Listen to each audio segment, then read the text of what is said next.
resgataram a ideia e tudo convergiu para o Tiago. Estamos gravando aí a fala do Tiago, que já esteve conosco esse ano, né, Tiago? Sim.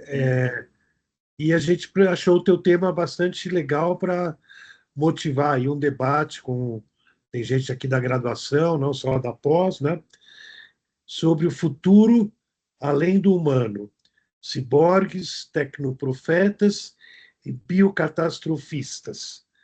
Título bem sugestivo. O Tiago é professor do Departamento de História da UNB, onde desenvolve o projeto de pesquisa O Problema do Transhumanismo, da História das Ciências e das Tecnologias, a Filosofia da História.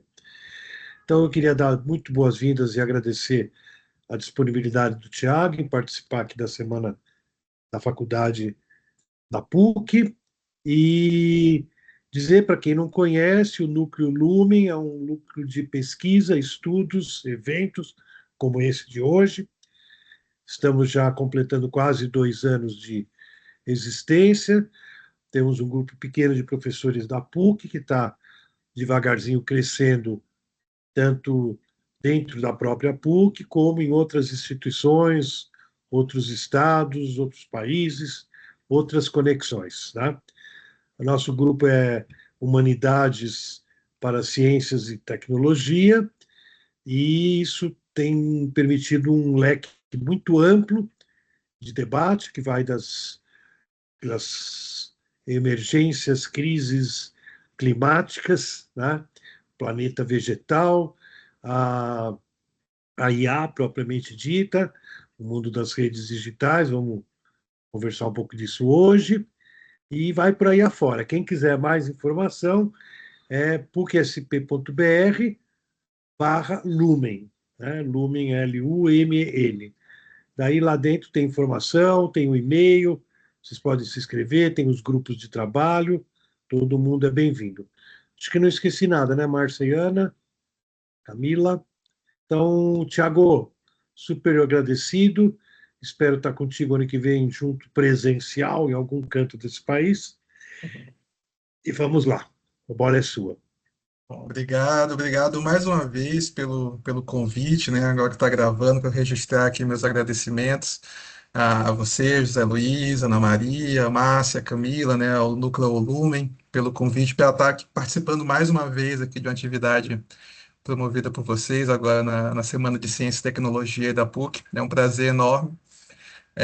Espero mesmo que nós nos vejamos, nos encontremos, né, presencialmente em Goiânia no ano que vem. Aproveito já para fazer o convite a todo mundo também, né, o 20º Seminário Nacional de História da Ciência e Tecnologia, pela primeira vez no Centro-Oeste, né, então vai ser um evento marcante aqui para a gente na região.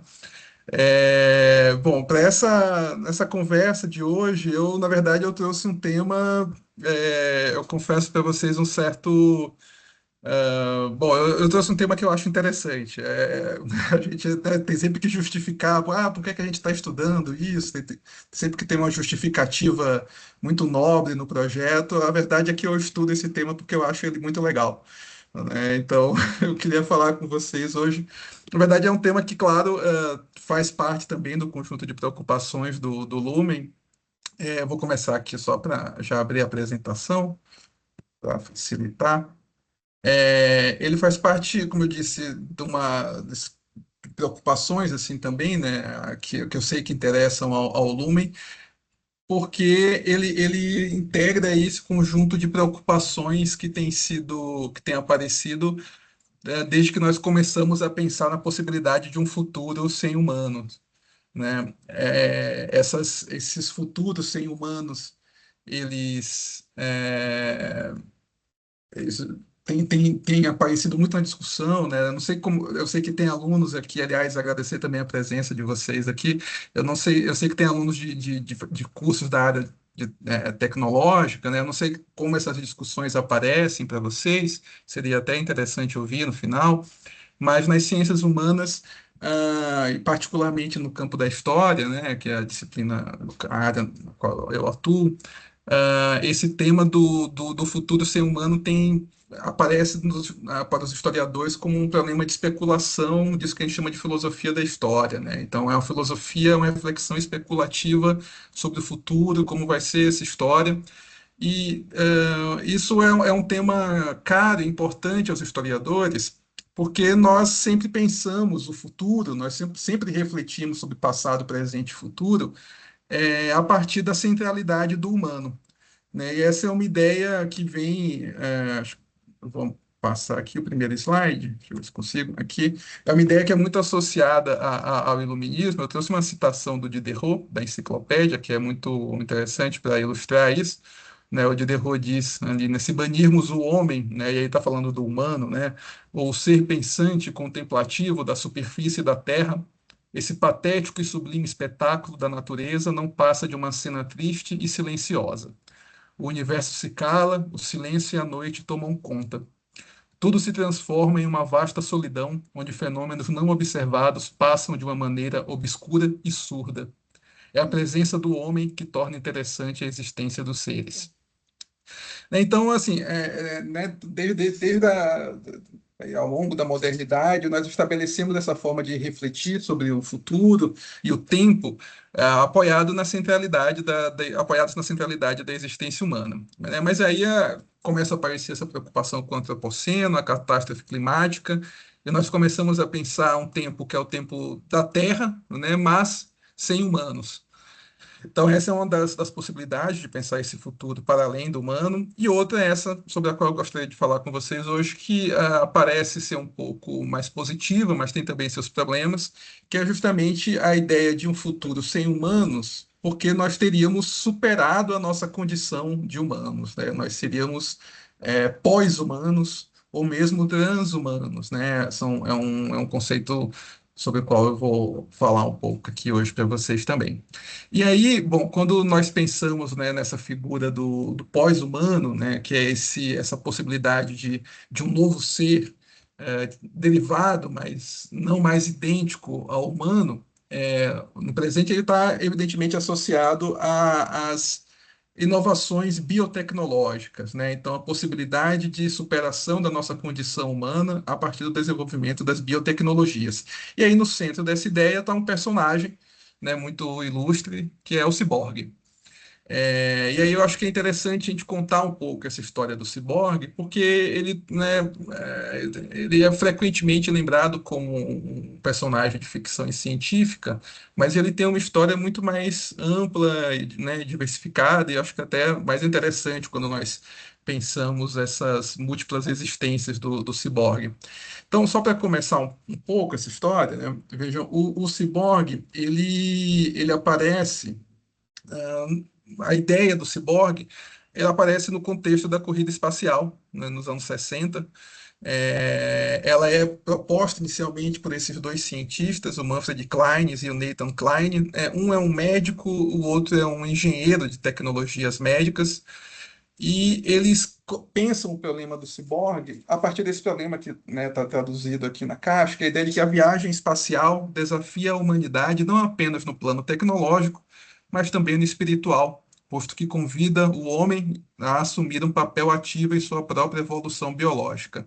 Vejam, quando nós começamos então a explorar efetivamente o espaço e pensar aí em colonização, né, de outros planetas e tal, a primeira ideia, e o primeiro problema era como criar ambientes artificiais no espaço que permitissem ali a manutenção da vida humana, né? Então, como criar uma cidade, uma base, enfim, algo ali que tivesse condições mínimas, né, de oxigênio, de outras, enfim, condições necessárias para a vida humana. Então, recriar artificialmente esse ambiente no espaço.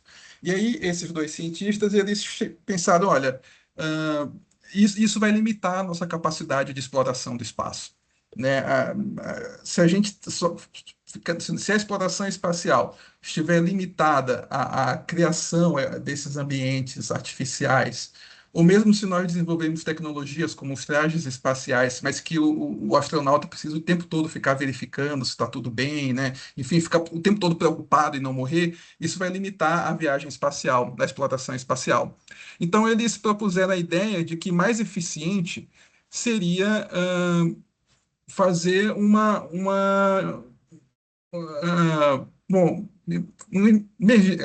nossa, fugiu a palavra, bom, fundir, né, o corpo humano e a tecnologia, ou seja, né, instalar tecnologia no corpo humano de maneira que o corpo pudesse sobreviver, né, nesse ambiente inóspito, aí, né, com a ajuda de tecnologias. Isso é no momento já também de desenvolvimento da cibernética, né? A cibernética a gente costuma sempre pensar do ponto de vista do desenvolvimento de computadores, mas cibernética, na verdade, é uma ciência dos sistemas, né? Então, é justamente a integração entre sistemas tecnológicos e sistemas humanos. Então, é essa ideia que eles propõem, né? Olha, em vez de da gente, né, ficar limitado à exploração, à exploração de ambientes artificiais, nós alterarmos tecnologicamente o organismo dos astronautas para que eles possam explorar melhor o espaço. E aí nasce, então, essa ideia do organismo cibernético, né, o cybernético é o organismo, então, o ciborgue né, é a abreviação aí dessa ideia do organismo cibernético. Então, vejam, é uma ideia que não nasce na ficção científica, né? É um projeto de investigação científico e tecnológico que durante um tempo foi apoiado pela NASA, né? Mas que né, acabou não indo exatamente para frente do jeito que o Klein e o Klein pensavam, mas que de fato se tornou, né, muito célebre essa ideia na época, tanto nas revistas propriamente científicas, quanto nos jornais de circulação, né, cotidiana, e aí eventualmente indo parar na ficção científica, né? E aí na ficção científica o ciborgue, né, vai se tornar uma grande estrela aí do cinema, da literatura, né, de todo tipo de obra fictícia, né, na segunda metade do século XX, né? Bom, um pouco antes essa ideia já aparece, né? O Metrópolis geralmente apontado como um dos primeiros filmes a trazer essa ideia, mas aí algumas obras, né, mais recentes, o filme Tetsuo, que é um filme muito interessante, um filme japonês, um Blade Runner, né? Todo mundo conhece alguma versão desse filme, inspirada aí na obra do Philip K. Dick, o Neuromancer, do William Gibson, nessa trilogia, né, chamada Trilogia do Sprawl, que deve estar, acho que logo vai aparecer uma série aí na Amazon Prime, Altered Carbon, que é uma série também muito interessante, eu vou falar um pouco sobre ela mais especificamente depois. Né, mas então, né, a partir dos anos 60 e 70, o Cyborg entra aí de vez, né, nas obras de ficção científica, e começa a desaparecer um pouco, né, do campo médico, pelo menos enquanto ideia, né? Porque, por outro lado, assim, o nome ciborgue, né, caiu em desuso no campo médico, mas a ideia de integração entre corpo e tecnologia, ela está muito bem estabelecida, né, no campo médico, né? Aqui nós temos, por exemplo, aqui embaixo à esquerda, né, um pâncreas artificial. Nós temos os remédios ali de inteligência, né? Nós temos diversos tipos de tecnologia hoje já integradas ao corpo, ajudando no exercício das funções orgânicas, né? Então é uma ideia que foi adiante, ainda que tenha se livrado aí da palavra ciborgue, que ficou mais relegada ao campo da ficção. Eu trouxe essa imagem aqui só porque eu acho muito bonita a capa do Neuromancer. Bom, mas vejam, os ciborgues também fizeram uma outra volta, e agora no campo da arte. E aí, artistas que têm usado o próprio corpo como espaço de experimentação, né, que têm feito intervenções tecnológicas no próprio corpo, artistas que são chamados de grinders, ou body hackers, ou biohackers. É, desculpa, eu não entendi. Bom, Não, é um microfone aberto. tá, Pedi desculpa, para você estava falando Camila, comigo. olha, PP e AB estão abertos para fechar. Não, tudo bem, eu só achei que eu estava Aham. perguntando uma coisa, desculpa. Aqui a gente tem esse artista, o Stellar, que ele tem se destacado, né, nesse tipo de performance artística, né, ciborgues do it yourself, né, que ele faça você mesmo, Boa que tarde, tudo eles bem? estão fazendo intervenções tecnológicas aí fora dos grandes Eu laboratórios, não tem nada a ver estava com vendo isso, é seus muito mais uma informações, questão acabei um belo dia nesse artística, horário né, e de um pouco transformação como complicado parte aí aí no do que já horário, se desculpa. constituiu como uma subcultura contemporânea, né, que são chamados grinders, ou muitas vezes mesmo eles chamam de ciborgues. Nessa imagem aqui, o Stellark ele está com uma orelha no braço, né, que ele implantou, né, na verdade tem um formato de uma orelha, mas é um aparelho Não, fica à tecnológico, vontade, para mim que tranquilo, é muito cada um chama do interessante. jeito que acha melhor e eu me adapto. É, tá. Aqui tem o processo, né, Eu não tenho Só um essa, minuto. essa necessidade de formalidade Patrícia, tão grande. por favor, fecha o seu Tranquilo. microfone. Tem gente que tem, eu respeito, tranquilo. Ok? Pronto. Então, obrigado. Aqui tem o processo, né, do Stellark, de inserção dessa tecnologia no braço. Justamente é uma obra que ele chama, né, de Orelha no Braço, é uma obra de 2006. E é muito interessante porque, vejam, o Stellark ouve muito bem. Essa orelha não é uma orelha para ele, ela é, na verdade, um dispositivo que permite que outras pessoas que tenham acesso a um link que ele divulga possam escutar o que está acontecendo em volta dele, né? Então, ela, na verdade, transmite, né, o que está ao redor do artista, não é que ele ouve através dessa orelha. E aí é justamente uma das bases da concepção artística do Stellark, que é a ideia de ultrapassar o nosso senso de eu, né, que é limitado aí pelo corpo. Então ele quer né, explorar a possibilidade dessa nossa concepção de eu para além dos limites impostos pelo corpo. Então aqui tem uma outra ideia dele muito interessante, né, que é essa terceira mão que ele instalou também no braço. É um braço robótico, tem dimensões bem maiores que o braço humano normal, tem as dimensões ali de um braço de gorila, e que ele consegue manipular de maneira completamente independente dos outros dois braços, né? Como vocês podem ver ali na figura no topo, né? Aqui tem mais algumas imagens. Essa aqui embaixo é uma obra muito interessante dele também, que ele ficou, acho que cerca de 5 dias, né, com esse equipamento, que ele só conseguia ver e ouvir o que uma outra pessoa que estava em outro país ouvia e via, né? Então ele entrou, foi completamente absorvido, né, por essa experiência sensorial de uma outra pessoa. E aí, como eu falei, né, essa ideia de explorar, né, ou perturbar, né, essa noção de eu que nós temos limitada pelo nosso corpo. Aqui nós temos alguns outros exemplos de ciborgues, né, nesse estilo faça você mesmo. Nós temos aqui no canto superior direito esse senhor que está segurando um braço ali, né? É um outro braço também que ele consegue manipular à distância. Ao lado dele, eu vou falar um pouco mais, né, dele, tá com uma antena na cabeça, né, lanterna azul, uma antena na cabeça, ele vê cores, eu vou falar sobre isso. Ao lado dele, um rapaz com capacete, é um capacete que simula os olhos de um camaleão, né? Então ele faz um movimento 360 graus assim na cabeça. Então né, você explora as possibilidades, né, de adaptação do corpo quando você modifica esse campo de alcance aí da sua visão.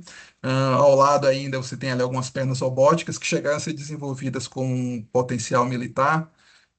Embaixo, uma pessoa instalou um ímã embaixo do dedo, então ele ele magnetizou as mãos, ele consegue mover objetos metálicos a uma certa distância. Ao lado, eles têm uma pessoa que instalou um chip no pescoço e é um chip semelhante. Ele faz um pouco o que as aves fazem, né? A questão da geolocalização. Então, ele sempre sabe onde está o norte magnético. Ao lado dele tem uma mulher no chão, é ela mesma que está ali embaixo. Ela instalou um equipamento nela que está conectado a um sismógrafo, então ela faz performances artísticas de dança, acompanhando tremores de terra. E ao lado dela tem um rapaz com o olho vermelho, ele instalou um olho, ele tinha perdido um olho, instalou um outro equipamento infravermelho no lugar do olho biológico dele. Bom, e esse aqui é o Neil Harbisson, né? Eu falei dele um pouco antes. Ele nasceu com uma doença que ele não conseguia ver cores. Então, ele instalou uma antena no cérebro que permite ele captar as frequências das cores. Então, ele ouve cores. É bem interessante, tem vários vídeos dele na internet explicando como funciona e como isso muda, assim, como, né, provoca uma percepção de mundo muito diferente da nossa, né? Ele diz, por exemplo, ele sabe que a maioria das pessoas o vermelho é uma cor muito viva, assim, né? Muito forte. E ele diz que, por outro, percebe o vermelho, né? Como uma cor muito suave. Pelo contrário, que o verde para ele, que é essa cor assim, né, muito mais excitante. Né, é muito interessante essa tecnologia que ele instalou no próprio corpo, né? Então, essas pessoas, para todos os efeitos, elas são ciborgues, elas se identificam como ciborgues, como eu falei, hoje já é uma subcultura muito bem estabelecida, né? E aí, bom, nós voltamos, né, para o campo médico, propriamente, por conta do desenvolvimento de novas biotecnologias, né, algumas delas já bem famosas, né, que já vem aí há um tempo, né, mais de 20 anos atrás, o Marcelo Leite já anunciava aí a chegada, né, do ciborgue. Ele estava falando especificamente dos trabalhos desenvolvidos pelo Miguel Nicoleles, né, o neurocientista, que todo mundo conhece, o trabalho dele. O Nicoleles ele né, desenvolveu sistemas de prótese robótica que eram manipuladas, né, a milhares de quilômetros de distância, né? E aí ele tem desenvolvido essas tecnologias pensando justamente em possibilidades terapêuticas para ela. Né? Em 2014 nós vimos, eu vou passar aqui rapidinho, tá? Eu não vou passar o vídeo todo, só para relembrar vocês.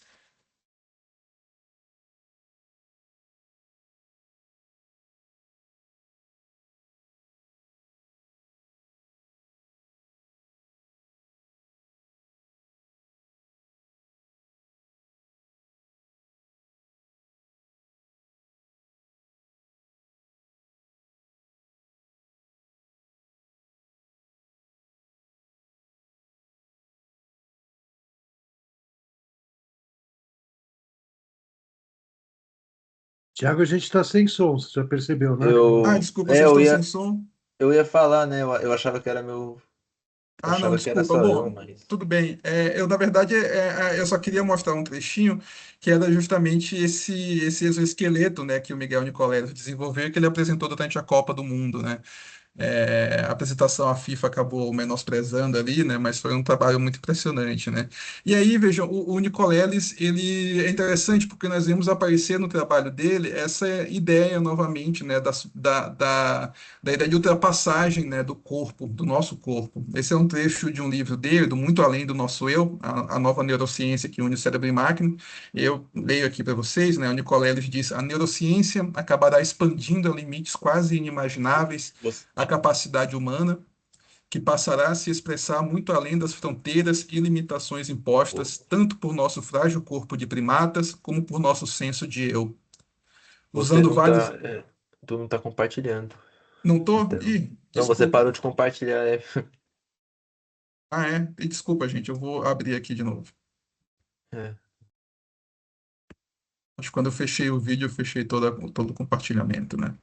Isso, agora dá Voltou? pra ver. Isso. Desculpa aí. Não, tudo bem. É, Opa, pronto. Então, aqui, né, a citação do Nicoleles, como eu disse, né, a ideia de que a neurociência vai acabar expandindo a limites quase inimagináveis da capacidade humana, que passará a se expressar muito além das fronteiras e limitações impostas tanto por nosso frágil corpo de primatas, como por nosso senso de eu.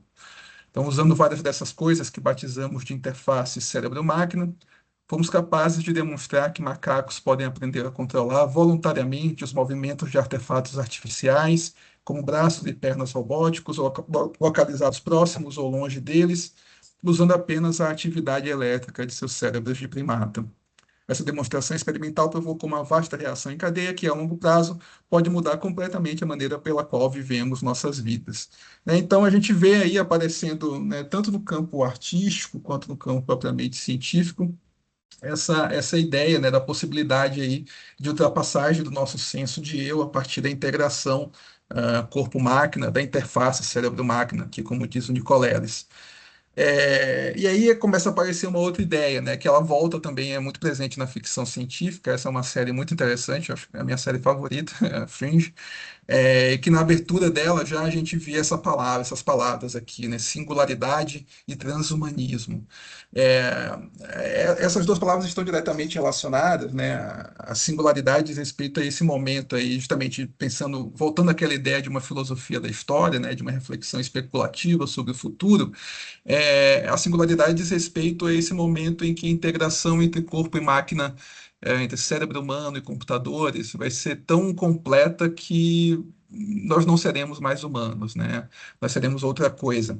Então, é essa ideia que está aí, né, como horizonte colocado pelo transhumanismo, né, que é essa ideia sobre a qual eu quero falar um pouco com vocês agora.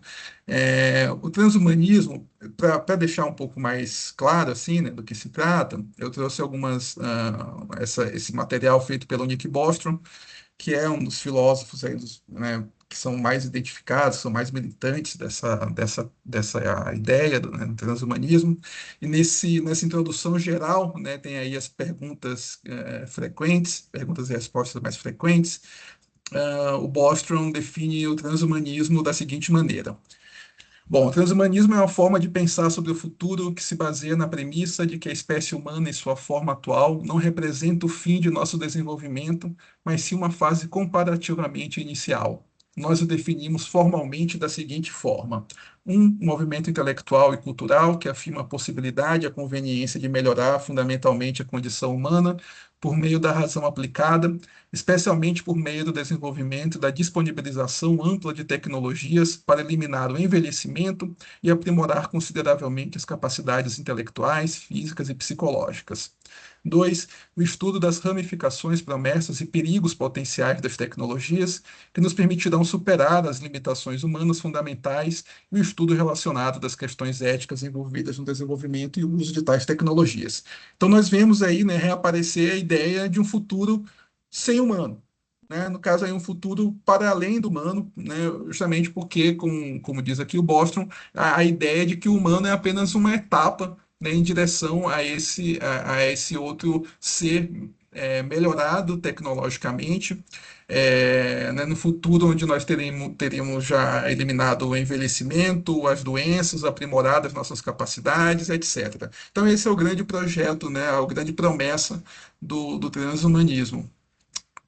Só que, vejam, essa ideia do transhumanismo, ela está é interessante porque os transhumanistas frequentemente reivindicam a herança iluminista. Eles dizem que o trabalho deles, na verdade, continua o projeto iluminista de desenvolvimento da humanidade a partir do desenvolvimento científico e tecnológico.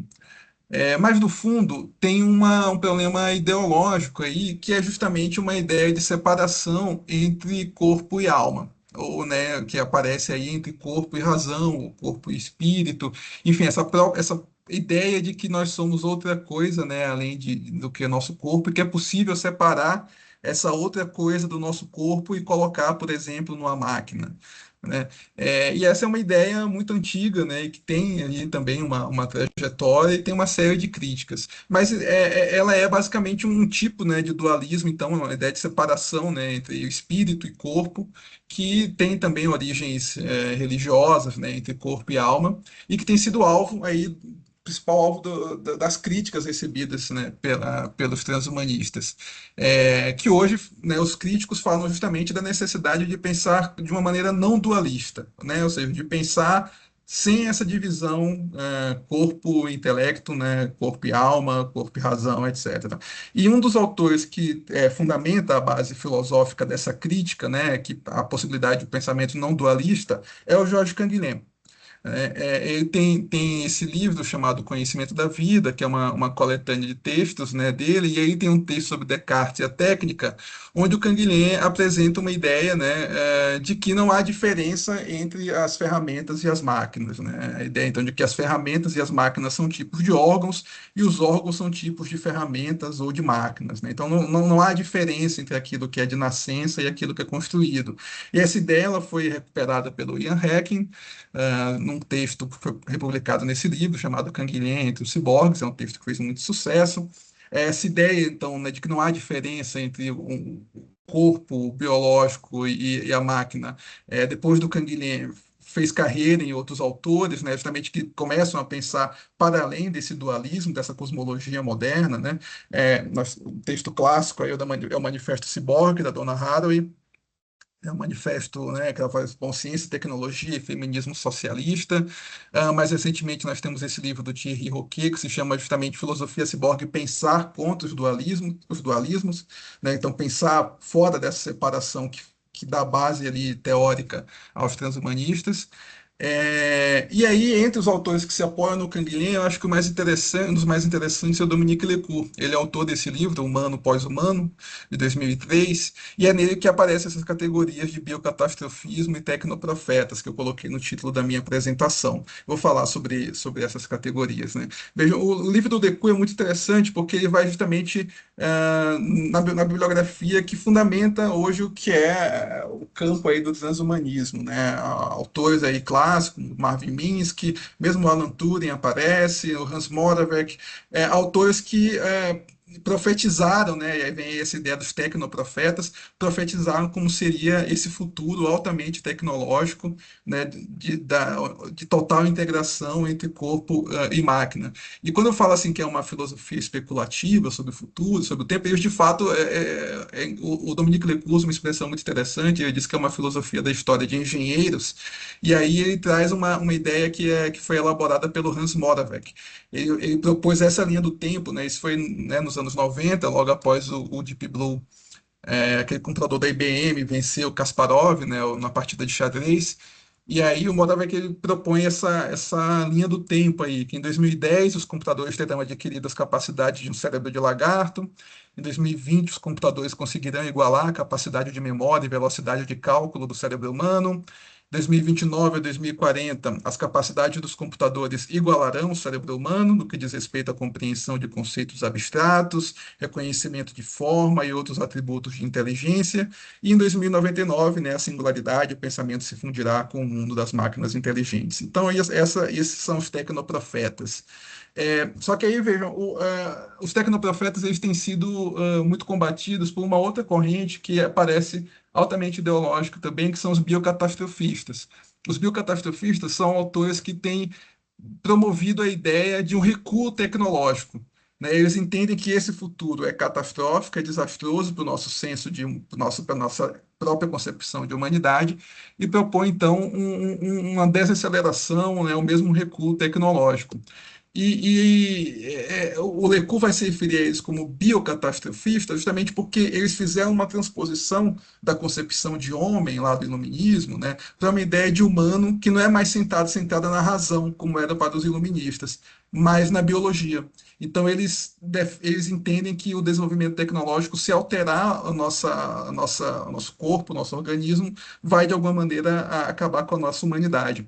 E o Dominique Lecourt ele faz uma crítica dessa ideia. Ele fala, né, por exemplo, dos anticoncepcionais, né, das pílulas anticoncepcionais, que nos anos 60 promoveram aí, né, ajudaram a promover isso que a gente chama de revolução sexual. O Lecourt vai dizer, olha, as pílulas anticoncepcionais acabaram com um medo ancestral da gravidez indesejada, são uma intervenção tecnológica direta na nossa na forma de reprodução, né? Então, portanto, no futuro aí da humanidade, mas ninguém acha que nós nos tornamos menos humanos por conta disso, né? Então, não faz sentido também, né, levar ao extremo a ideia de que a gente não deve fazer interações tecnológicas com o organismo com medo aí de acabar com a nossa própria humanidade. Então, para terminar, eu trago aí dois autores que ainda seguem também na linha do Canguilhem, que são o Francisco Vázquez Garcia e o Daniel Toscano Lopes, que eles fazem aí uma crítica canguilhemiana do transhumanismo. E é muito interessante o trabalho deles, porque eles apontam para um viés muito ideológico do transhumanismo, né? Para além da própria concepção, né, da separação entre corpo e alma, ou corpo e razão, eles vão dizer, bom, primeiro uma definição básica, né, a ideia de transhumanismo que visa o aperfeiçoamento tecnológico do ser humano e sua transformação em um organismo geneticamente redesenhado e mais poderoso, cibernético. Mas eles vão apontar para uma coisa muito interessante, né, que é algo que está ficar cada vez mais clara aí quando nós vemos né, quem são os bilionários que estão defendendo as ideias transhumanistas, né, como o Elon Musk. Eles dizem, olha, esses autores, né, esses transhumanistas, eles parecem muito preocupados com o futuro, eles parecem futuristas, mas na verdade eles são altamente presentistas. Em que sentido? No sentido de que eles, na verdade, eles não querem um futuro próspero para a humanidade. O que eles querem é perpetuar no futuro as vantagens econômicas, né, sociais, políticas que eles têm no presente. Então, o que eles querem é estender indefinidamente esse presente de privilégios que eles têm agora. Daí, então, a ideia, né, de eliminar as doenças, retardar o envelhecimento, até chegar à imortalidade, né? Então, é uma maneira de estender indefinidamente o presente e não de criar um novo futuro. E aí, só para, né, terminar com essa citação, que eu acho muito interessante, né, do Garcido Lopes, o transhumanismo seria uma ideologia científica, né, um conceito campbelliano, né, porque se alimenta de resultados experimentais e enunciados oriundos da pesquisa biotecnológica e projetados de forma dogmática, totalizante e futurista. No horizonte utópico do transhumanismo, uma possibilidade biotecnológica de estender a vida humana indefinidamente é contemplada, excedendo o que até então havia sido considerado como um destino inevitável ligado à nossa condição humana: velhice, doença e morte. Uma parte crucial do projeto transhumanista é o que muitas vezes tem sido referido como a defesa da eugenia liberal. A eugenia liberal consistiria em promover o direito dos cidadãos de escolher uma prole aprimorada, é, direito que os transhumanistas tendem a considerar um dever moral. Em todo caso, o transhumanismo é peculiar por quebrar a antítese clássica entre ideologia e utopia. Como discurso ideológico, legitima a ordem existente, ou seja, os interesses de grupos empresariais e de investimento vinculados a setores de ponta dentro da inovação tecnológica. O que o transhumanismo faria com suas promessas futurísticas é garantir que tudo continuará funcionando como até agora. Então, esse é o quadro assim, né, de posições políticas, filosóficas, ideológicas, em que o ciborgue tem sido capturado até agora, né, nos principais debates, no campo, tanto no campo das ciências humanas, no campo da história, mas da filosofia, da tecnologia. E eu acho que é possível recuperar a ideia do ciborgue de uma maneira positiva, recuperando então essa ideia canguilhemiana de um pensamento não dualista, né? Quer dizer, uma possibilidade de integração, sim, entre corpo e máquina, mas sem o projeto, né, que fraudulentamente talvez se reivindique aí do iluminismo, de uma melhoria da espécie humana. É, o professor Maurício de Carvalho Ramos, do Departamento de Filosofia da USP, que eu imagino que alguns de vocês conhecem, ele tem uma ideia muito interessante, assim, que eu acho. Ele diz, olha, existe uma lógica do ser vivo que é estabelecida por séculos, milênios, milhões de anos do processo evolutivo. Então, nós podemos pensar uma intervenção corpo-máquina que faça transformações nos corpos, nos organismos, mas se liberte do projeto de intervenção no destino biológico da espécie, nessa ideia, então, se liberte dessa ideia de uma evolução dirigida. Então, são algumas questões que eu queria trazer para a gente conversar aqui hoje. Eu espero que, bom, isso tenha sido interessante, que a gente possa conversar um pouco mais agora. Obrigado. Muito legal, Tiago, muitas questões. Vamos deixar a plateia, a Márcia está batendo palmas, a Ana também. Vamos deixar ver se a moçada quer fazer alguma pergunta para começar, para não ficar aqui nas cabeças de cima. Quem quer começar aí é só levantar a mão e mandar a brasa.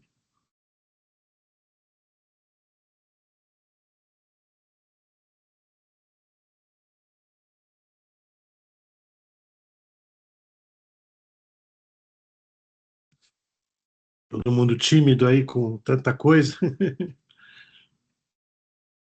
Nossa, eu posso começar a falar das minhas séries favoritas. Deixa eu te perguntar uma coisa, Tiago.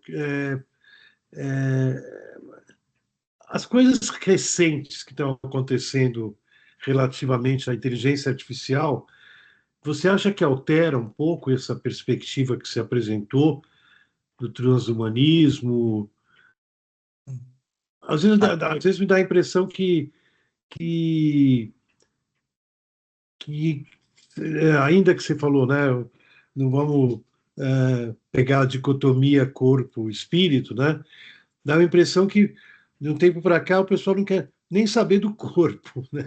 Está falando só do espírito, né? Só da inteligência, né? É, sim. Não, de fato, desculpa. Não, que eu ia falar que, tipo, eu ia falar isso, né? Que, tipo, para realmente ser um ser humano, né? Não é só sobre a parte, não sei dizer, tipo, técnica, sabe? Tipo, de conhecimento e tal. Tem essa questão criativa, né? Acho que isso aí ainda não. Ah, sei lá, não sei. O Bruno deu uma complementada aí na questão. Eu não sei me expressar muito bem, mas não sei se deu para entender. Não, deu sim. Obrigado aí, José Luiz e Bruno. Assim, né, a questão da inteligência artificial, de fato, já foi incorporada nesses debates, né? O pessoal fala que é a nova ferida narcísica, né? Porque agora os computadores também pensam, né? Algo que parecia ser limitado, né, aos humanos. E aí dá todo um debate se de fato é inteligência, se de fato é artificial, né? Tem um debate aí envolvendo Chomsky, por exemplo. Mas tem um filósofo chinês da tecnologia, o Yuki Hui.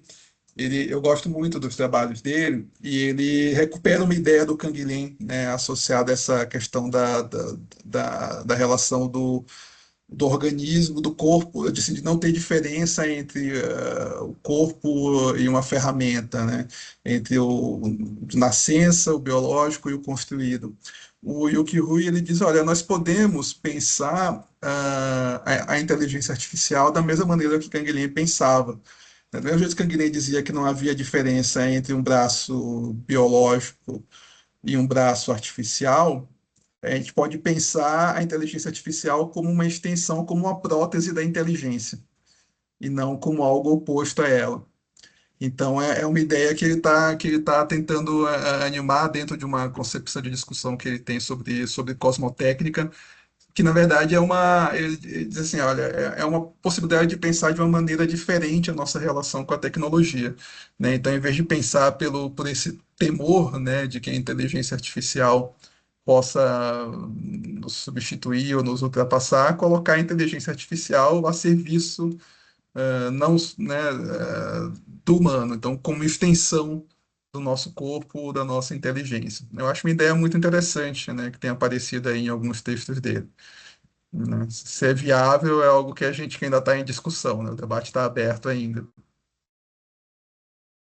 Até porque, tipo, tecnicamente, se você for parar pra pensar, né, a inteligência artificial, ela não, tipo, pensa sozinha, né? Ela é programado pelo ser humano, né? Tipo, não tem a questão, tipo, de, sei lá, de uma inteligência artificial criar outra. Isso, hoje em dia, por exemplo, é meio que inviável, né? Ele mais serve como uma ferramenta mesmo, né? Ela não pensa por si só.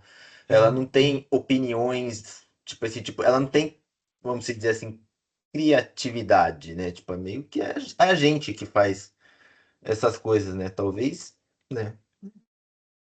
Assim, é isso, né? Tem todo um debate, né, sobre todas as questões éticas, né, que envolvem o desenvolvimento das inteligências artificiais. Elas hoje criaram um novo tipo de trabalhador precarizado, né, que são essas pessoas que estão alimentando, né, de informações, que tem regimes de trabalho e salários, condições de trabalho altamente desiguais, né?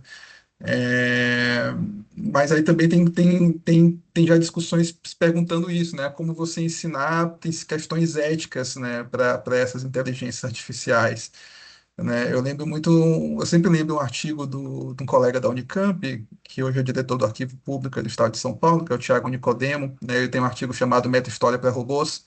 Ele tentou, junto com um colega da programação da Unicamp, escrever um software historiador, né? E ele dizia que a principal dificuldade era ensinar princípios éticos, né? Esse software, né?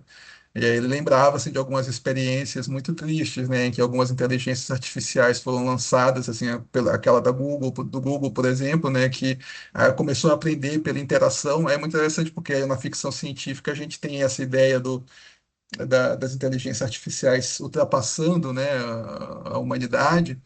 E alguns experimentos com inteligência artificial nos deram um novo medo, que é o da inteligência artificial se tornando cada vez mais parecida com o humano.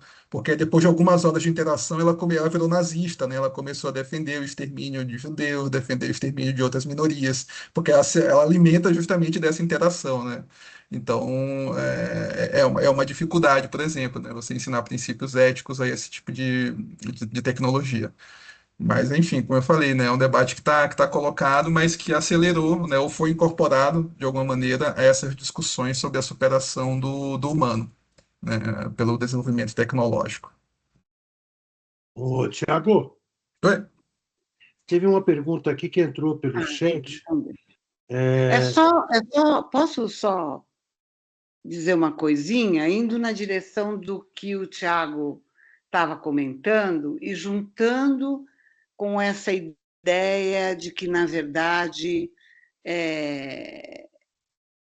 você tem uma visão meio neo-eugênica e tal, do pessoal que está dominando as novas inteligências artificiais, as generativas, né?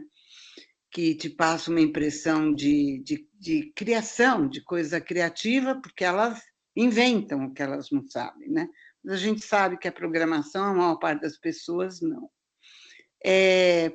Se você acha que realmente a gente consegue, através de alguém como Canguilhem, escapar desse determinismo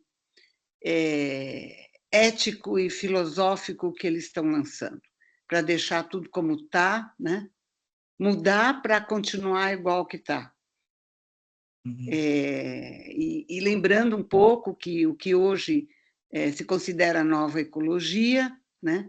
Na verdade, nasceu de um conservacionismo dos mais obscuros e tradicionais de final do século XIX.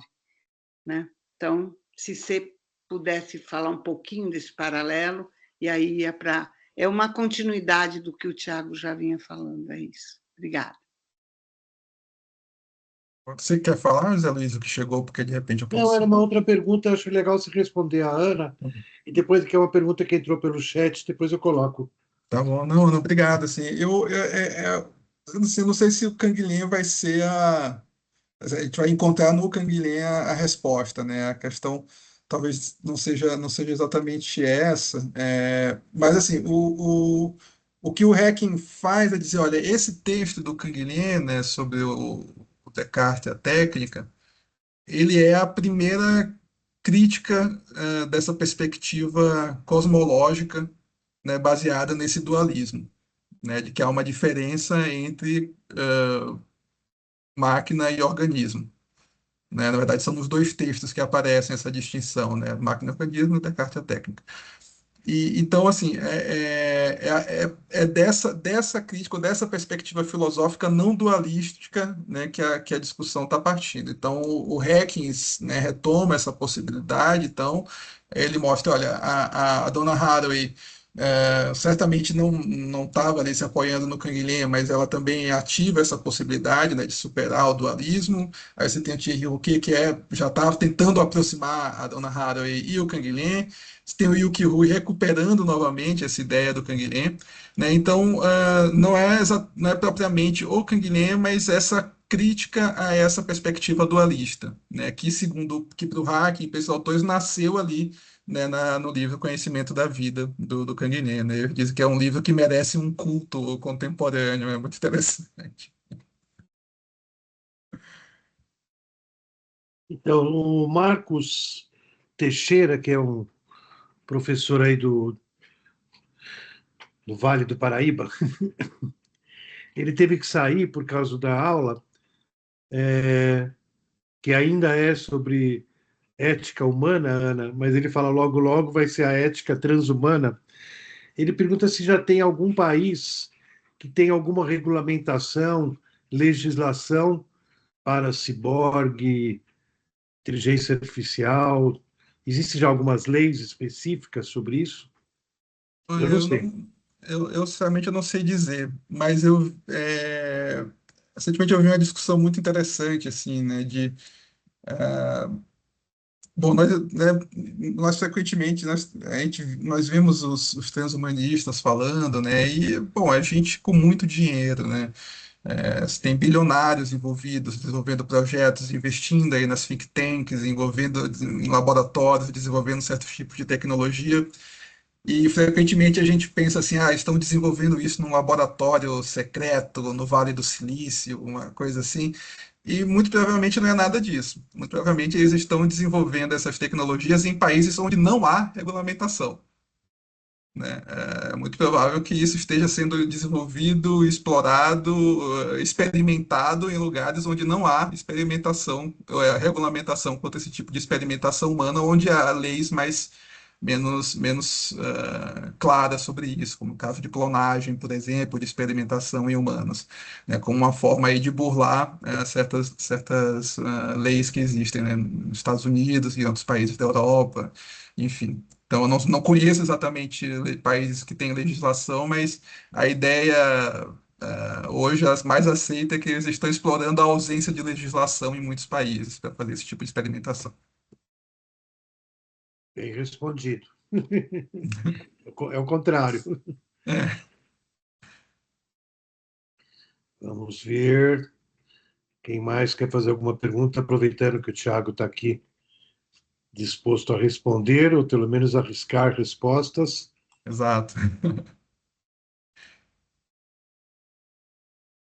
Aquele episódio que você mencionou, enquanto o pessoal vai se desinibindo aí, do Nicoleles, né, da Copa do Mundo, Aham.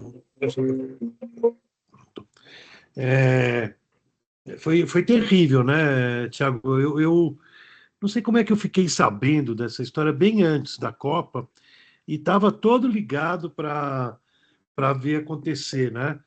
E como você disse, foi uma coisa assim de segundos que aconteceu. Acho que eu tinha me distraído estava na Hebraica, no meio do parque ali, né, do jardim. Eu saí um pouquinho, quando eu voltei já tinha acabado. Foi muito É, rápido, mas a ideia do Nicoleles era que a bola inicial, né, o pontapé inicial da Copa, exatamente. seria por alguém que tivesse essa capacidade de, com o seu pensamento, né, com as ondas elétricas da mente, mover um exoesqueleto e dar o Uhum. pontapé inicial da Copa, né? Mas Exatamente. a FIFA não ficou muito empolgada com a ciência da história e não deu muito espaço, né? Mas como é que anda essas pesquisas dele, você sabe? Faz tempo que eu Não, não... o Nicolés assim, é muito interessante, porque ele tem feito avanços cada vez mais assim, significativos em relação a essa possibilidade de próteses, né, que resolvem aí problemas de pessoas tetraplégicas, enfim, né, que conseguem hoje voltar a recuperar a locomoção usando esses equipamentos, né, esse exoesqueleto que, como aí no vídeo ele fala, assim, né, é um equipamento que tem aquele da Copa tinha cerca de 80 quilos, mas não fazia diferença, porque na verdade não estava apoiado no corpo, né, do indivíduo, né, muito pelo contrário, né, todo o peso do indivíduo estava sobre o exoesqueleto, que era movido, né, pelas ondas cerebrais ali, né? Então, é um trabalho que ele afirma que tem avançado muito. Sempre que ele vê algum desenvolvimento tecnológico nesse sentido, ele fala, não, mas isso aí a gente já está fazendo há mais de 10 anos. Eu sempre vejo o Nicoleles dizendo que é algo que apareceu novo e já fez uma década atrás, né? Mas o que parece que ser a grande barreira é justamente o que aparece, é uma das grandes falácias dos transhumanistas, né? Porque os transhumanistas, eles frequentemente eles dizem assim, não, a gente está desenvolvendo essa tecnologia para o bem da humanidade, né? E o Nicoleles vai falar, olha, a gente não consegue fazer isso ainda para o bem da humanidade porque essa é uma tecnologia muito cara. É muito cara colocar isso ainda a serviço da população. Ainda é. Então, o que ele tem apontado hoje é que o trabalho tem sido justamente de tentar tornar essas tecnologias acessíveis de alguma maneira, né? Então, essa parece ser a principal barreira. né? E é justamente o que é apontado. Olha, quando a gente vê né, um médico transhumanista dizendo que vai desenvolver nanorobôs para curar câncer e algo do tipo, isso vai ser um ganho, né, para a humanidade completa, a gente fala, não, isso o objetivo certamente não é a humanidade, mas são pessoas muito ricas que podem pagar por esse tipo de tecnologia, né, que têm acesso a esse tipo de tecnologia, né, assim como a todas as outras tecnologias que têm sido desenvolvidas no tipo de retardar envelhecimento e até a possibilidade aí no futuro de uma imortalidade, né, esse grande projeto. Mas parece que a principal barreira hoje que o Nicoleles tem enfrentado é de investimento e de acessibilidade dessas tecnologias.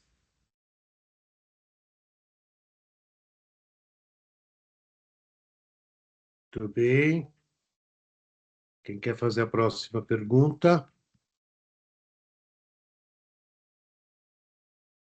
Tem uma turminha boa assistindo, mas quieta.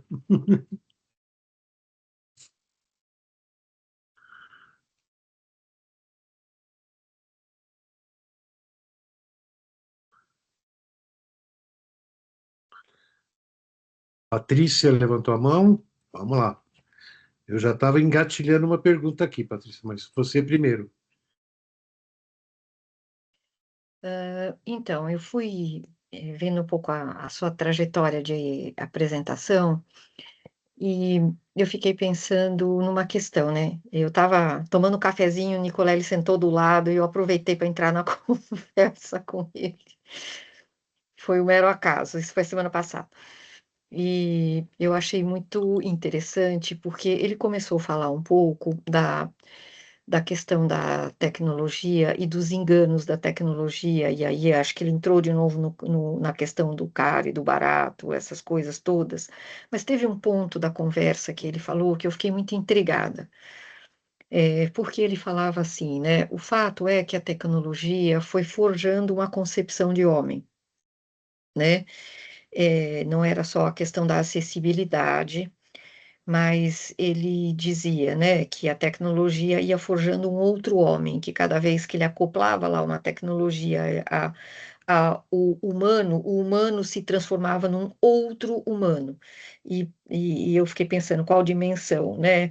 E aí ele diz, bom, na dimensão voltada para o mundo, né, porque o mundo começa a enxergar o humano de um outro jeito, para a dimensão voltada também para si mesmo, porque o próprio sujeito também tem um impacto diante disso, né? Então, eu entendi que o caro que ele falava eram muitos caros, né? Caro, enfim, do ponto de vista financeiro, mas caro também porque a ciência iria forjando esse outro homem tecnologicamente, e aquilo ia dando muita reação, porque ele falava muito de um certo estranhamento, né, nesse homem que ia sendo, aspas, né, forjado pela tecnologia, pela ciência, e que a gente pouco discutia esse assunto, né, mas que ele estava incomodado com isso, né. Bom, eu fui até aí na conversa, porque depois eu tive que sair, e aí o pessoal já estava fazendo uma roda lá em torno dele, eu achei bem interessante. Era um cafezinho desses aí, da cidade, né.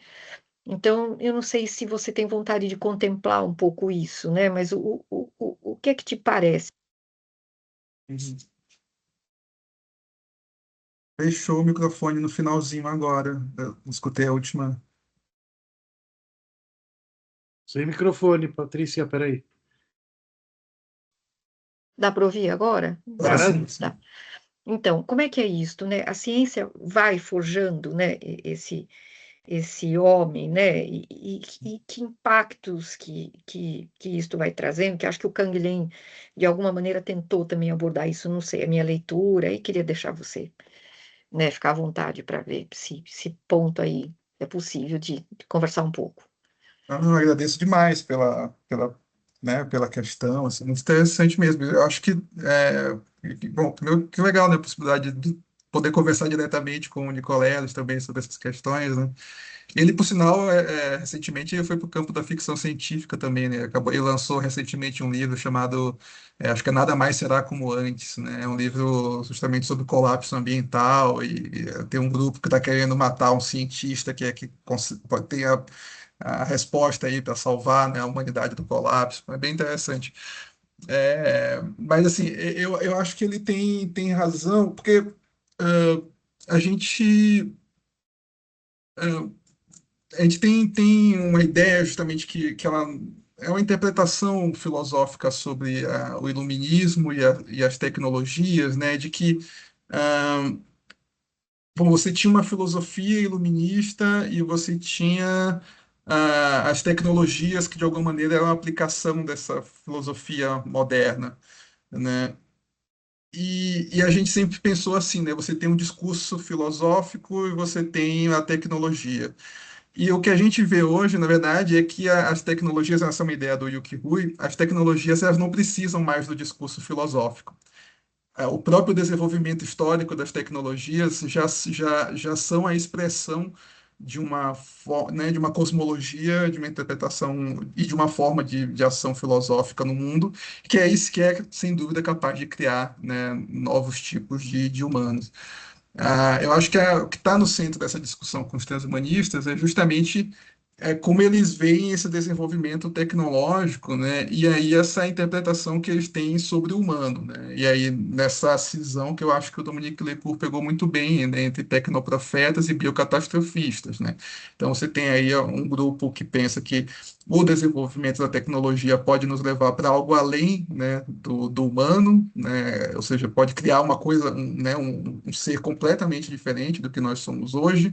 Você tem grupos que têm medo de que isso de fato aconteça, então propõem uma desaceleração tecnológica, né, que me parece que é algo muito pouco provável de se acontecer.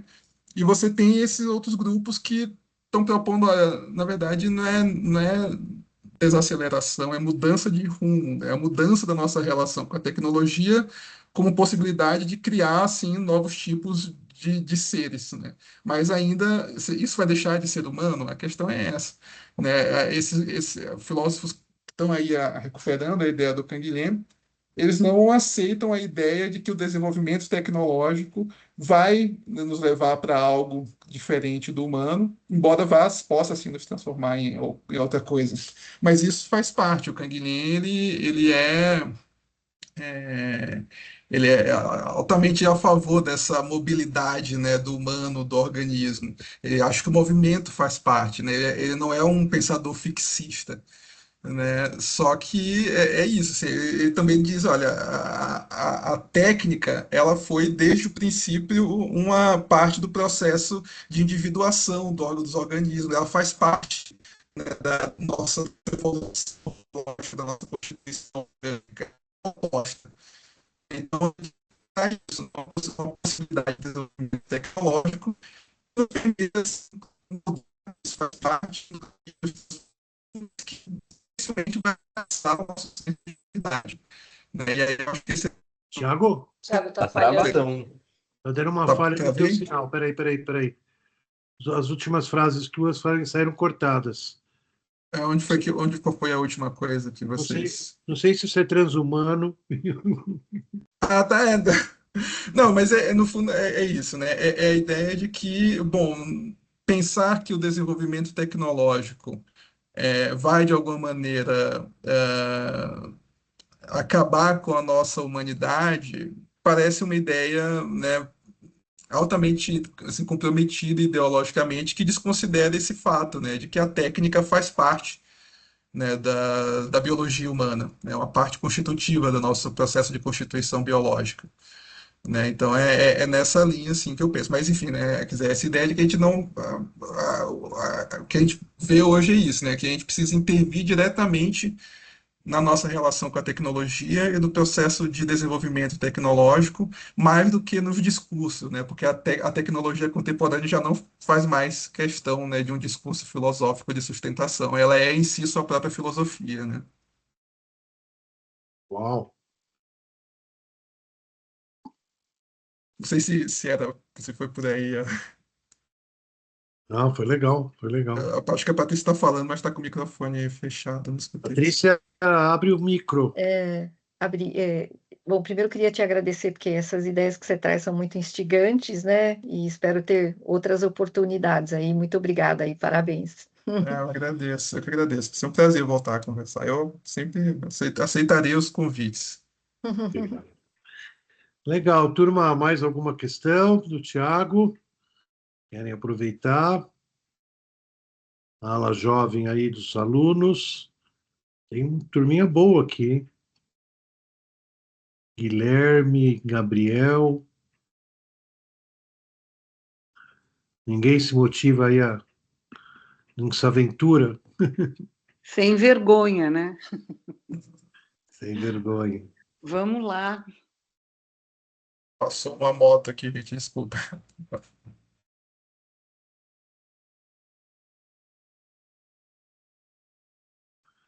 É isso aí, Thiago. Então, para a gente fechar aqui, eu te perguntaria: é, você acha que a gente vive num momento que esses processos que já têm décadas de discussão se aceleram ou não? Os processos de desenvolvimento biotecnológico, você É, diz? Eu porque, por assim, exemplo, só para completar, né? uhum, Eu acompanho o Nicoleles há décadas, né? É o que você falou, é maravilhoso, tudo que a gente vê, primeiro os macaquinhos, né? Que ganhavam lá suco de laranja, por causa que acertavam os joguinhos controlando o joystick lá do Japão, né? Aquela coisa. uhum. E depois, finalmente, pessoas poderem caminhar, né? Que é tão legal. Mas a gente não vê isso como uma revolução, entendeu? Que atinge muita gente. Não sei nem se atinge quanta gente, né? Como você falou, pode ser pouca gente. E outras coisas mais, quer dizer, a mesma idade que você falou, né? A promessa da. Não é imortalidade, isso aí eu já acho. Entra É, numa outra a seara, né? desaceleração do envelhecimento, né, por exemplo. É, a questão do envelhecimento, né? É, isso está rolando, né? Quer dizer, o Brasil é um exemplo que a gente quase dobrou a expectativa de vida, né? E outro dia eu vi por regiões do país, nossa, tem regiões nossa que estão muito altas, né? Uhum. Outras ainda não, mas então tem coisas acontecendo nessa área. Agora, em relação a, né, ao transhumanismo, tudo isso, não sei, continuamos muito na ficção. Eu acho que nós estamos muito próximos do gênero de ficção que até trouxe alguns exemplos na minha apresentação, que é o cyberpunk, que é a ideia do high-tech low life, né? Quer dizer, altas tecnologias e baixa qualidade de vida, né? Então a gente tem desenvolvimento, tem tecnologias sendo desenvolvidas que parece que estão indo para a direção na direção da criação de novas formas de desigualdade, né? O risco, por exemplo, da eugenia liberal que nós já vimos, né, acontecendo, então, né, os processos de escolha, né, genética para desenvolvimento de crianças, de fertilização in vitro com certos traços, né, físicos, essa possibilidade, então, de nós termos aí uma genética ou uma eugenia que não é mais aquela, né, do século passado, com um projeto de Estado, mas uma eugenia liberal, né, mesmo, quer dizer, ou seja, quem tem dinheiro para pagar esse tipo de tecnologia está buscando acesso a elas. Mas acho que você tem razão também no sentido de que existem, né, formas de tecnologia que estão conseguindo aí ser incorporadas de alguma maneira, né, aos sistemas de saúde, né? Então, certas formas né, certos tipos de medicamento, certos tipos de prótese, tudo isso faz parte desse desenvolvimento tecnológico, né? Mas eu acho que ninguém aí está pensando nessas categorias, né, como de velhice, por exemplo, como uma doença, como os transhumanistas fazem, né? Todo mundo entende, bom, isso é parte do processo biológico natural, né? Eu acho muito interessante, por exemplo, acho que na primeira vez que nós conversamos, no começo do ano, tinha acabado de sair o primeiro rascunho do PIBIA, né, o Plano Brasileiro de Inteligência Artificial, né, que agora ganhou uma encorpada, assim, né, saiu um documento mais completo, né, com alguns parâmetros, assim, para o desenvolvimento de uma inteligência artificial, né, que estaria aí incorporada ao Sistema Único de Saúde, à governança, né, a avaliação, né, das políticas públicas. Então, é uma ideia muito interessante. Então, a gente vê também essas outras possibilidades, né, de tecnologias sendo colocadas aí a serviço de outros projetos políticos. Eu acho muito interessante no prefácio do PIBIA, do jeito que saiu, tem uma fala do Lula dizendo não, nós precisamos desenvolver uma inteligência artificial que seja nossa, que seja, ele fala, que seja Guarani, Brasileiro. que seja, não, ele começa a falar né, dos grupos indígenas brasileiros, assim, mas é isso, que ele está falando é essa ideia de uma inteligência artificial que esteja a serviço, né, buscando resolver os problemas, sobretudo aí de desigualdade social no país. É um projeto muito interessante, né, tem aí um financiamento garantido para os próximos anos, a maior parte vem do FNDCT, né? E né, enfim, né, pode ser aí um desses exemplos, né, de um desenvolvimento tecnológico contemporâneo dentro de uma outra cosmologia, né, uma cosmotécnica diferente da dos transhumanistas. Espero que seja, né? Muito legal. Deixa eu Tiago, só falar uma coisa que eu acho que a moçada gostaria de te ouvir, um toque de encerramento, e acho que alguns ficaram com vergonha. Você não quer falar um pouquinho das tuas séries favoritas? Eu vi que várias vezes você ameaçou, e eu tenho certeza que a moçada ia querer ouvir um toque para encerrar, indo nessa direção. Pode ser? Claro, assim, eu trouxe ali alguns exemplos, né? A minha favorita hoje é Altered Carbon, né? Eu não sei se vocês viram ali. A Altered Carbon na verdade, começou como um RPG, né? Depois virou um quadrinho e hoje tem uma série no Prime, tem animação também. Ela é muito interessante, porque ela é justamente a ideia, é altamente cyberpunk, então essa ideia das tecnologias altamente desenvolvidas e qualidade de vida assim, básicas, e a ideia de que o desenvolvimento tecnológico criou novas formas de desigualdade social. Então, ela se passa num futuro onde as pessoas conseguem mudar de um corpo para outro, eles chamam de uma capa para outra, né? Então, elas conseguem implantar um HD e fazer o download, o upload da consciência para esse HD, e eles vão clonando o próprio corpo e vão se mantendo eternamente jovens e fazendo sempre o download e o upload da consciência e das memórias para cada novo corpo clonado, né? E é muito interessante porque tem isso, claro, é uma casta, porque é um grupo de bilionários que consegue ter acesso a essa tecnologia, uma casta que se chama justamente de Matusalém, né? Em referência ao personagem bíblico. E aí a série se passa, então, nesse conflito, né, entre uma população empobrecida que só serve de base para experimentação e para trabalho, né, nesse cenário onde você tem aí um grupo que consegue praticamente atingir a imortalidade para todos os efeitos. E aí, bom, claro, né, o Blade Runner, né, que é um clássico aí, né, que é assim, né,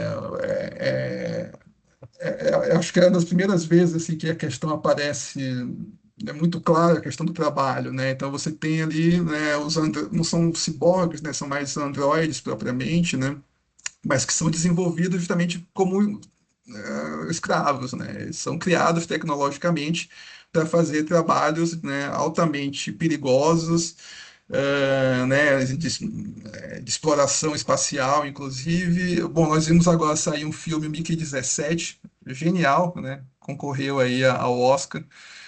Também, né, dentro dessa lógica, né, estão clonando né, esse rapaz chamado Mickey, e ele assinou um contrato que permite que ele seja morto, né, como parte de experimentações médicas. Então, ele vai morrendo de maneiras cada vez mais espetaculares, doentias e cruéis, como parte de experimentações médicas. E ele é clonado, né, e é o mesmo processo, né, a consciência dele faz o upload.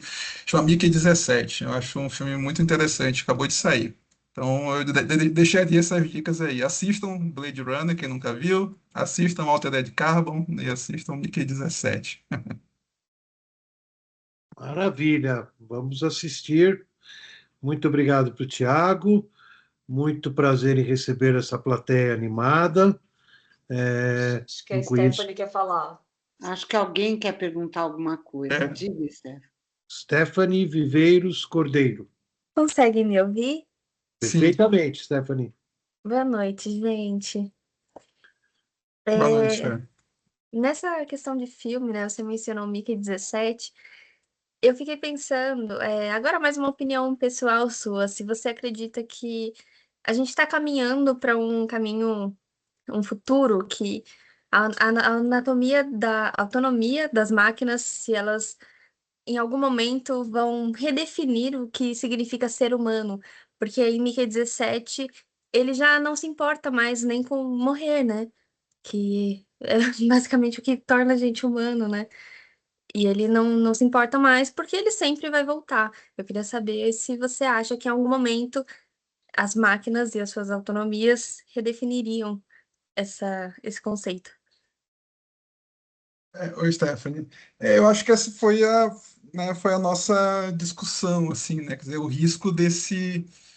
Eu não, eu sou resistente à ideia de que nós deixaríamos de ser humanos, sabe? O que eu acho que o risco de fato real é de você aprofundar desigualdades que nós já temos hoje, mas que essas tecnologias podem aprofundar essas desigualdades, né? E aí, de raça, gênero, classe, né? Criando novas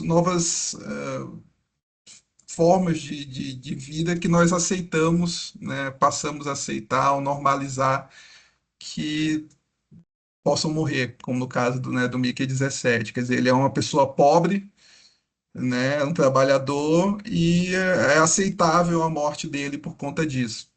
Né? Então, isso é pensado, né, em possibilidades também raciais e de gênero. Né? Então, quer dizer, a tecnologia levar então, ao aprofundamento dessas desigualdades. Eu acho que isso é um risco muito real. Né, e que é algo que a gente deve se empenhar aí em combater, né, de fato nos apropriarmos, né, das tecnologias de uma maneira positiva, né, e contra então essa tendência. Mas é isso, assim, sabe? O meu medo é isso, é que esse desenvolvimento tecnológico crie, né, aprofunde desigualdades e amplie essas. Bom, aqui Bembe usa a palavra necropolítica, né, se adaptando o conceito de biopolítica do Foucault, né, desses grupos de indivíduos cuja morte nossas sociedades passaram a aceitar, né, como parte aí de estratégias, né, de poder. Então, eu acho que isso é algo que sim que pode acontecer. Nós vimos recentemente, acho que né, 2 meses atrás, um conjunto de cientistas aí de Harvard defendendo a possibilidade de você agora criar seres humanos, né, sem o sistema nervoso para fins de colheita de órgãos. Ó, isso é, assim, é o pesadelo da ficção científica, né, desde os anos 70, 60, e que agora está sendo defendido, assim, em revistas médicas, né, tá aparecendo aí como se fosse uma coisa normal, né, então, como eu falei, né, é a possibilidade de que essas tecnologias criem, aprofundem essas desigualdades e acabem tornando fazendo parecer aceitável esses tipos de morte, mas eu acho que elas dificilmente vão nos levar a um abandono assim da nossa compreensão de humano como a gente vê hoje. Talvez elas nos dessensibilizem para muita coisa, mas é um risco, sim. Me preocupa muito. Muito Tá bom, legal. obrigada. Desculpa não ter Valeu. uma palavra mais otimista para isso. Não, mas é bom estar alerta. Bom, mais algum último comentário? Podemos, então, agradecer ao Tiago. O Lumen está aqui para alumiar, né? Para trazer luz e reflexão. E logo a gente está com outras, né, Camila, outras atividades no horizonte. E até breve, Tiago. Valeu, turminha. Agradeço demais, viu, gente? Espero que eu possa voltar em breve aí para a gente seguir essa conversa. Foi um prazer estar aqui com vocês hoje. Obrigado. Muito bom mesmo. Obrigado. Tchau, gente. Camila vai pôr a gravação no site. A gente vai poder conferir.